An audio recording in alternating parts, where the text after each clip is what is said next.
আসসালামু আলাইকুম। আমরা এই মুহূর্তে আছি সুন্দরবনের একদম নদীর পাশ দিয়ে আমরা হেঁটে যাচ্ছি। এই দিকটা হচ্ছে বঙ্গোপসাগর, আপনারা দেখতে পাচ্ছেন। এরপরে আর কোনো আসলে জমিন নেই বা মাটি নেই, এরপরে কিন্তু শুধু পানি আর পানি সাদা দেখাচ্ছে। আর এই দিকটা হচ্ছে উপকূল। তো এদিকে মোটামুটি সব থেকে নিরাপদ জায়গা বলা যায় সুন্দরবনের এই দিকটা, কারণ যেহেতু সমুদ্র বা এই যে নদী থেকে বড় বড় ঢেউ আসে, যার কারণে এখানে আর তেমন আসলে বাঘ, তারপরে হচ্ছে কুমির টুমির এগুলো থাকে না বললেই চলে। তো সবাই এইদিকে মোটামুটি মাছ ধরে, আমরাও আসলাম মাছ ধরতে। এই দিকটায় সব হচ্ছে কেওড়া গাছ, মূলত একদম উপকূলটা জুড়ে কেওড়া গাছে ভর্তি।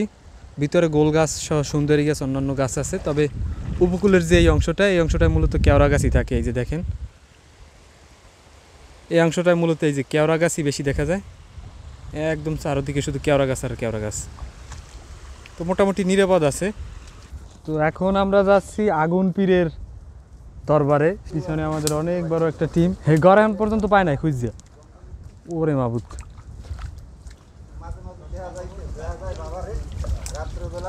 ভাষ্য ওঠে বাবাই।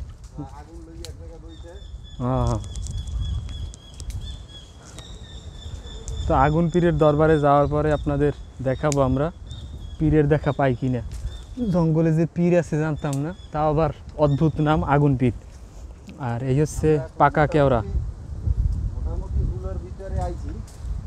এটা তো সেই জায়গা, কিন্তু আরও একটু সামনে সুন্দরবনের নদী চেয়ারে ইলিশ মাছ ধরা হচ্ছে। এই যে তারা ইলিশ মাছ ধরে আসছে, কে কী মাছ পেলো একটু দেখি।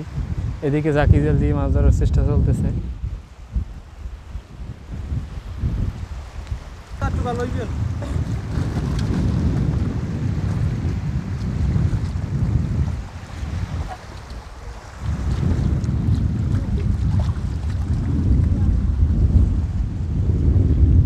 আয় আয়,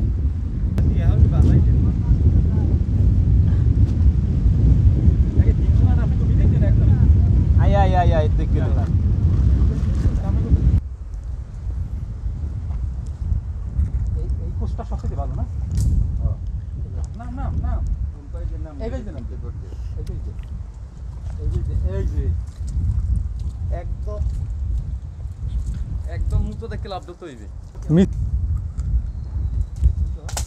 আল্লাহ আস্তে